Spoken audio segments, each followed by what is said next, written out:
21 minutes now before 8 o'clock. All this week, so far this week, Andrew McLean and life coach Pete Cohen have been going around the country cleaning up people's lives. Today, they're in Colchester. Tell us more, Andrea. Well, good morning, Eamon. Yes, this time yesterday we were in Nottingham with Aisha.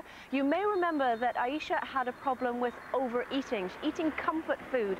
And what Pete managed to do yesterday in just a few moments was to turn her obsession with crisps absolutely on its head. We offered her crisps at the end of the programme and she wasn't having any of it. Now, of course, we're going to be checking up on Aisha and, of course, Dean over the next couple of weeks to see how they get on. Now, we travelled from Nottingham down to Colchester on our trusty life coach. It was a bit of a long trek, I have to say. It took a good couple of hours. And when we finally got here, well, we arrived just on the outskirts of Colchester and got a very unusual reception from Katerina Bays.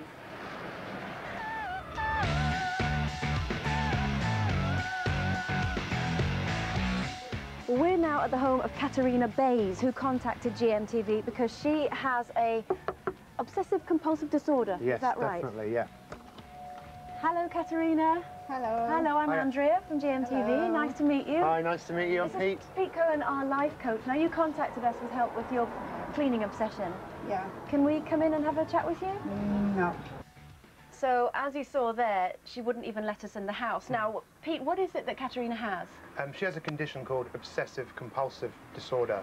It basically involves people having compulsive thoughts, which those thoughts almost force them to do things like clean excessively, wash, count, hoard things. It's a serious condition. And with Katerina, it has now reached pretty much breaking point. Yes, definitely. I can't live this life any longer. I'm so exhausted. Like this morning, I was rushing to get everything done. And I can't do it anymore. I just want to get on with it. I want to get up in the morning or go out, do my shopping, walk in and sit with my clothes on the couch. Well, I can't do that. Now, this is obviously very distressing for her and her family as well. Yeah. Do you know what it is that triggered it off? Let's go and meet her now. Yeah, she had a very difficult childhood. She was hit by her mother a lot when there was any sort of dirt. So if there was any dirt, her mum would just hit her. So it was very traumatic for her. Okay, well, let's see if we've made any progress, if she will actually let us in this morning. Because, of course, we left Pete with Katerina last night to see if... hello. Hello. Good morning. How are you doing? All right. Is there any chance you can let us in this morning? Not through the front, but if you go through the back, I might surprise you. You might do. Yes. Yeah. Now, one thing I wanted to ask you, Katerina, is obviously last night when we surprised you, you wouldn't let us in. Is that just because you'd never met us before, or are you like this with No, your I family? do that with my family and friends.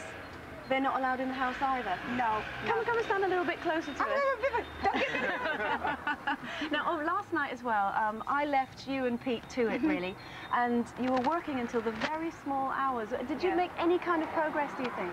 Yes, I have, because for the first time I actually went out and went for a drink, what I normally wouldn't do, because normally I would already be upstairs, bathed and tucked in bed and think to myself, oh, this is what I want to do. But last night I thought, what the heck with it?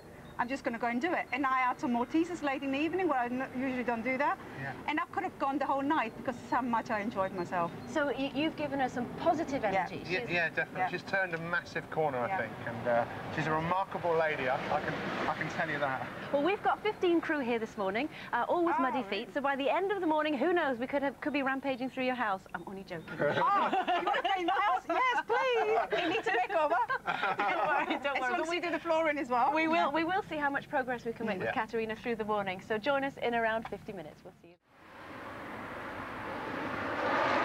Hi, Eamon. Well, this morning, yesterday, we travelled from Nottingham all the way down here to Colchester. We arrived at the house of Katerina Bays, and as you mentioned, she has an obsession with cleaning, so much so that we got, well, a rather unusual welcome.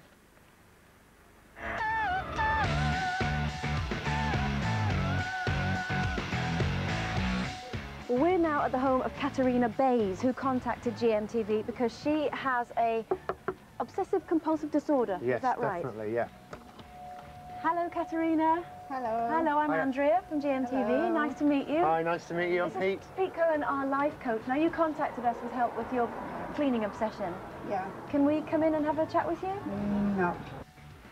Now, one man who can tell us exactly what it's been like to live with someone with obsessive-compulsive disorder is Katerina's husband, Dave. Good morning, Dave. Good morning. Now, tell us, what's this been like for you? It's unbearable, really. Every day it's a problem to us.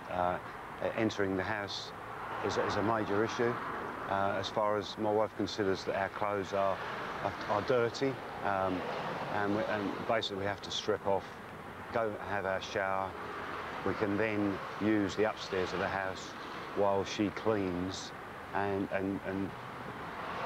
so she says disinfects the house. And even after you've gone to bed, she's still cleaning? Yes, yes. And obviously this has affected you socially because you can't have any friends around to the house. Absolutely, yes. Family and friends, you know, just who come to see us, and they're not welcome, unfortunately. And it's unbearable. Okay, well, Dave, that's why we're here. We're going to see if we can help Katerina. So I'm going to just join her now in the garden. Now, as with many of the people who contacted us at GMTV, Katerina was at breaking point. Have a look at this. I can't live this life any longer. I'm so exhausted. Like this morning, I was rushing to get everything done. And I can't do it anymore. I just want to get on with it. I want to get up in the morning or go out, do my shopping, walk in and sit with my clothes on the couch. Well, I can't do that. You know? Now, one of the good things that has come out of this is that Katerina is absolutely ready to change. She's determined to turn her life around. We left her with Pete Cohen yesterday evening. Hello. Hello. Oh, the weather's taken a bit of a turn for the worse, hasn't it? Now, Katerina, you really needed to do something, didn't you? Mm. How bad did it get for you? Well, it became really bad. I mean, as soon as I walked through the front door, I actually couldn't actually walk into the living room with my clothes on because I had to change, because I thought, oh, I've just been outside, my clothes are filthy. Well, they're not really, but that is what was going on through my mind, saying, oh no, you need to do that to be able to sit down on the couch and feel comfortable. And relax. I mean, that's something that Katerina's had a real problem with, isn't it, Pete? Well, people with obsessive-compulsive disorder, all they really do is have obsessive thoughts, sometimes 24 hours of the day. And it's a pretty tough thing to live with. And it also must be a tough thing to change. How have you gone about bringing change to Katerina? Well, basically, at the root of most obsessive-compulsive disorders is thought. You know, it's your thoughts. It's your thoughts that you have, which are so strong, which make you feel you've got to do something. The great thing with thoughts, you can change them. You know, you can change the way that you think. Okay. That's what we've been doing, and I think you're ready to do something now, aren't you? How about if I could come inside? How would you feel about that? That'd be okay? Yeah, you sure? Yeah. Through the back door? Yeah. Okay, well, let's give it a go, bearing in mind that this is something which no one really has done before. Obviously you, but not me. As long as you move your shoes up. You want me to take my shoes off? Yes, please. I can't believe this is really happening, but it is really happening. Wow, I'm inside. And I've got my coat on, look. Wow, how does that feel for me to be inside? It just feels great. It feels like normal. Yeah. I'm actually a normal person. Yeah. Because I was thinking all over the years, you know, I'm not normal. Yeah. Because there's this other voice inside me saying to me, you need to do this and that. Now, they've disappeared inside the house there, and I really can't stress to you how much progress Pete has made with Katerina, because in the past 5 years, Katerina's mother-in-law has only been allowed inside the house once. So in roughly 12 hours, Pete has managed to turn that around. So fingers crossed, Eamon, it looks like things are looking up for Katerina.